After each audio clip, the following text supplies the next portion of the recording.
Sud Radio, le grand matin week-end, Frédéric Brandel. Sportifs, soyez prêts avant d'aller à votre entraînement en course à pied, avec un aviron, avec les petits bateaux souvent. Vous êtes là, bon, il fait froid ce matin, vélo déconseillé.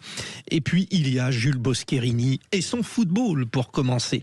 Alors avant la CAN, la Ligue 1 et ce bijou inscrit par la nouvelle recrue de l'OGC Nice. Et oui, Frédéric, premier match sous ses nouvelles couleurs pour Eli Wahi et premier but, celui de l'égalisation face à Strasbourg.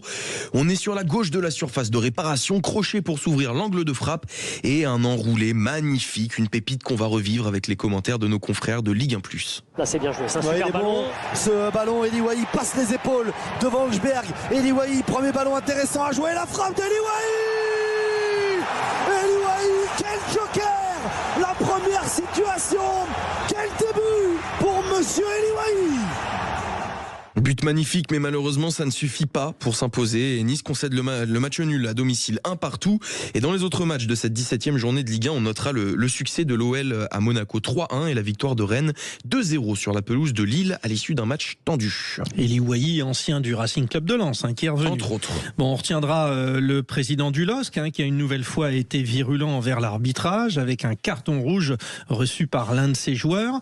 Et bien la suite du programme de la Ligue 1. Et oui, il y a 5 matchs au programme du jour et des affiches à suivre du côté de Marseille notamment, où l'OM accueille Nantes à 15h. Et puis à 20h45, c'est surtout ça, le derby parisien, le fameux retour du derby parisien entre les deux clubs de la capitale. Le PSG reçoit le Paris FC au Parc des Princes. Oui, bon, et puis le FC Nantes aussi, c'est important. Et les Canaries, oh alors, toujours en football, la Coupe d'Afrique des Nations et le Mali qui crée la sensation face à la Tunisie. Et oui, le Mali crée la sensation puisqu'ils se sont imposés au tir au but après un match nul 1-1. Séance de tir au but qui s'est terminée sur le score de 3-2.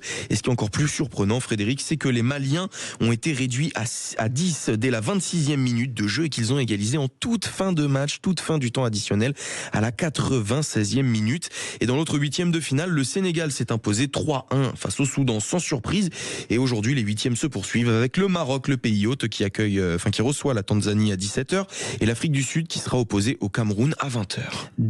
Un plaquage glacial, voilà ce qui attend nos rugbymen du top 14. Revenons sur le carton plein de l'UBB après son large succès face au Racing 92 dans le froid hier soir. Énorme carton de l'UBB qui s'impose 62-20 sur sa pelouse. Et ce qui est marrant, c'est qu'il aura fallu attendre la 55e minute pour que les coéquipiers de Nicolas Deporter ne prennent le large.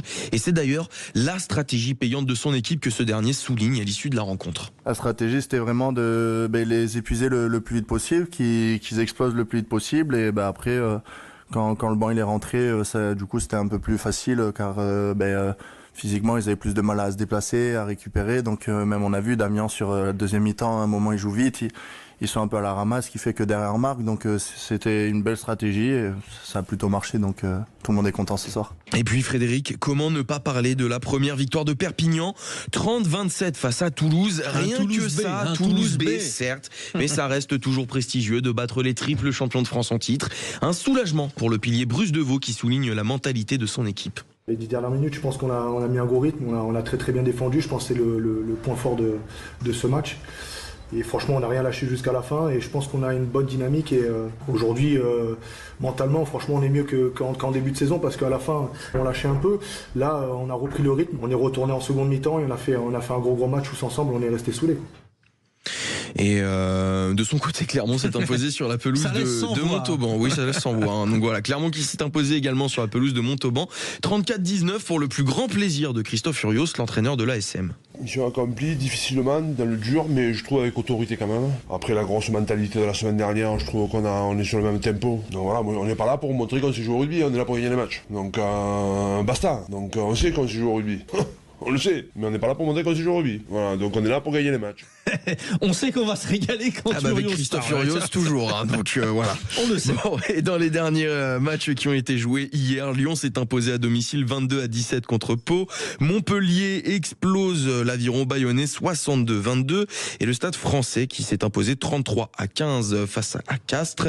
Et la suite et fin de la 14e journée de top 14 ce soir, 21h05 du côté de La Rochelle. Rochelle, où le Stade Rochelais affronte le RC Toulon à Marcel de Flandre. Une édition particulière, 40 ans pile après l'accident terrible qui a touché Daniel Balavoine et Thierry Sabine, son organisateur. L'édition du Dakar 2026, c'est parti. Et oui, Frédéric, après le prologue disputé hier, le Dakar 2026 sera véritablement lancé. Aujourd'hui, au programme, la première étape, longue de 518 km, dont le départ sera donné depuis Yanbu. Il se déroule en Arabie Saoudite, ça c'est depuis 2020. Et le départ et l'arrivée de cette 48e édition se feront, comme on vient de le dire, à Yanbu, sur la côte de la mer Rouge. Et les participants s'affrontent depuis hier, le samedi 3 au 17 janvier, et les 13 étapes dans différents paysages du pays. Mais on garde l'appellation Dakar. Avant, c'était Paris-Dakar. Bref, que le meilleur gagne. Merci Jules Boscherini, vous êtes le meilleur, vous avez gagné. Il est 9h16.